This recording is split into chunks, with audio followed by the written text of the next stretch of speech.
সুপ্রিয় দর্শক মণ্ডলী, প্রতিদিনের মতো চলে আসলাম এই মুহূর্তের আজকের 10 মে 2026 রোজ রবিবারের খুবই গুরুত্বপূর্ণ ঝড় বৃষ্টি, বন্যা, নিম্নচাপ এবং আবহাওয়ার সংবাদ নিয়ে। এবার উত্তাল বঙ্গোপসাগর, সৃষ্টি হচ্ছে শক্তিশালী লঘুচাপ। আগামী কয়েকদিনের মধ্যেই বঙ্গোপসাগরের বুকে তৈরি হতে পারে একটি নতুন নিম্নচাপ। এদিকে দুই বাংলার আবহাওয়ায় শুরু হয়েছে নতুন পরিবর্তন, কমে গেছে মেঘ বৃষ্টি। আগামীকাল থেকেই দুই বাংলা জুড়ে ফের বাড়বে তাপমাত্রা। তবে এরই মধ্যে আবারও নতুন বৃষ্টি বলয়, বন্যা ও নিম্নচাপ নিয়ে ভয়াবহ দুঃসংবাদ দিল বাংলাদেশ ও কলকাতার আলিপুর আবহাওয়া অধিদপ্তর।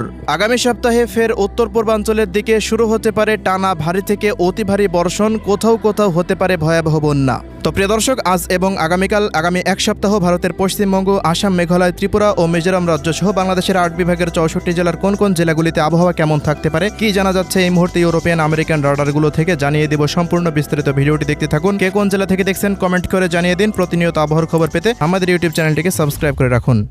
সুপ্রিয় দর্শক মণ্ডলী, প্রতিদিনের মতো আমরা সরাসরি এই পর্যায়ে চলে আসলাম ইউরোপিয়ান আবহাওয়ার পূর্বাভাস মডেল রাডারের কৃত্রিম ভূ উপগ্রহ চিত্রে। তো শুরুতে আমরা এই মুহূর্তে দুই বাংলার আকাশের দিকে নজর রাখবো, পাশাপাশি সামুদ্রিক আবহাওয়া পরিস্থিতি কি অবস্থায় রয়েছে সেই দিকে একটু লক্ষ্য রাখবো। তো আজকের আবহাওয়া পূর্বাভাসে দেখতে পাচ্ছি দেশের পশ্চিমাঞ্চলের দিক থেকে বায়ু প্রবাহিত হচ্ছে উত্তর পূর্বাঞ্চলের দিকে, এবং এই মুহূর্তে দেশের 8টি বিভাগ, ভারতের পশ্চিমবঙ্গ, ত্রিপুরা রাজ্যের অধিকাংশ জেলাতে আকাশটা অস্থায়ীভাবে আংশিক মেঘলা আকাশ নিয়ে আবহাওয়াটা প্রায় শুষ্ক অবস্থায় রয়েছে। কোনো কোনো অঞ্চলে আবারও বৃদ্ধি পেতে শুরু করে দিয়েছে তাপমাত্রা পরিস্থিতি। আজ রাতের মধ্যে দুই বাংলার দু এক অঞ্চলে বিক্ষিপ্ত বজ্রসহ বৃষ্টিপাত হওয়ার আশঙ্কা রয়েছে। এই বাদে বড়সড় আবহাওয়ায় তেমন পরিবর্তন লক্ষ্য করা যাচ্ছে না। এদিকে সামুদ্রিক আবহাওয়ার রিপোর্টে দেখতে পাচ্ছি গভীর সঞ্চলনশীল মেঘমালা একত্রিত হতে শুরু করে দিয়েছে। গত কয়েকদিনের তুলনায় দক্ষিণ পশ্চিম বঙ্গোপসাগর আরও উত্তাল অবস্থায় দেখতে পাচ্ছি। বাংলাদেশ আবহাওয়া অধিদপ্তরের তথ্য মতে আগামী সপ্তাহের মধ্যে বঙ্গোপসাগরের বুকে সৃষ্টি হতে পারে একটি বৃহৎ লঘুচাপ, সেখান থেকেই উৎপত্তি হতে পারে নিম্নচাপের। তবে ঘূর্ণিঝড় তৈরি হবে কিনা এই বিষয়ে আমরা গভীর পর্যবেক্ষণে রেখেছি। বঙ্গোপসাগরের আবহাওয়া নতুন কোনো পূর্বাভাস পেলে পরবর্তী আপডেটে জানিয়ে দেব।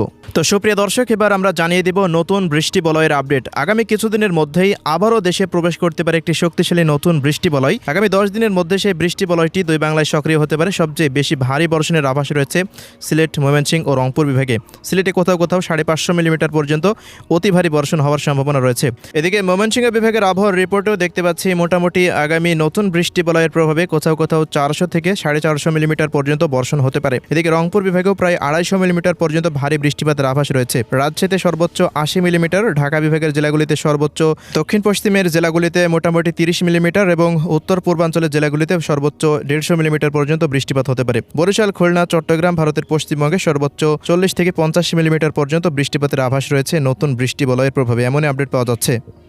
সুপ্রিয় দর্শক মণ্ডলী, আমরা এই মুহূর্তে সরাসরি চলে আসলাম ইউরোপিয়ান আবহাওয়ার পূর্বাভাস মডেল রাডারের বৃষ্টিবাহী মোডে। তো আজকের বৃষ্টিপাতের আবহাওয়ার পূর্বাভাসে দেখতে পাচ্ছি রবিবার সকাল 6টা থেকে দুপুর 1টা পর্যন্ত দেশের 8 বিভাগের 64 জেলা, ভারতের পশ্চিমবঙ্গ, আসাম, মেঘালয়, ত্রিপুরা রাজ্যের অধিকাংশ জেলার আকাশটা প্রায় অস্থায়ীভাবে আংশিক মেঘলা নিয়ে থাকতে পারে। কোনো অঞ্চলেই তেমন কোনো বড়সড় বৃষ্টি বা বজ্রসহ বৃষ্টিপাতের আভাস নেই। তবে দুপুর 1টার পর হতে রাতের মধ্যে পশ্চিমাঞ্চলগুলোর জেলাগুলিতে আবারও মেঘমালা তৈরি হওয়ার সম্ভাবনা রয়েছে। পশ্চিমবঙ্গের মালদা, বীরভূম, মুর্শিদাবাদ, কৃষ্ণনগর এই অঞ্চলগুলোর উপর দিয়ে শক্তিশালী মেঘমালা তৈরি হতে পারে, যা পরবর্তী সময়ে রাজশাহী, চাঁপাইনবাবগঞ্জ, পাবনা, কুষ্টিয়া, মেহেরপুর, ঝিনাইদহ এই সমস্ত অঞ্চলগুলোতে বিস্তার লাভ করতে পারে, যা পরবর্তী সময়ে যদি শক্তি ধরে রাখতে পারে তবে ঢাকা বিভাগের ঢাকা, নারায়ণগঞ্জ, মুন্সিগঞ্জ, নরসিংদী, কাপাসিয়া, কটিয়াদী, কিশোরগঞ্জ, মানিকগঞ্জ, ফরিদপুর, রাজবাড়ী, শরীয়তপুর, মাদারীপুর, এদিকে খুলনা বিভাগের মাগুরা, যশোর, খুলনা, নড়াইল এই অঞ্চলগুলোর উপর দিয়েও বিস্তার লাভ করার সম্ভাবনা দেখতে পাচ্ছি।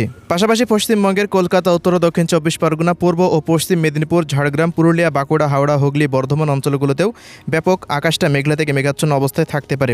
কোথাও কোথাও বিক্ষিপ্ত মাঝারি থেকে ভারী ধরনের বৃষ্টিপাত হওয়ার সম্ভাবনা রয়েছে এই সমস্ত অঞ্চলগুলোতে।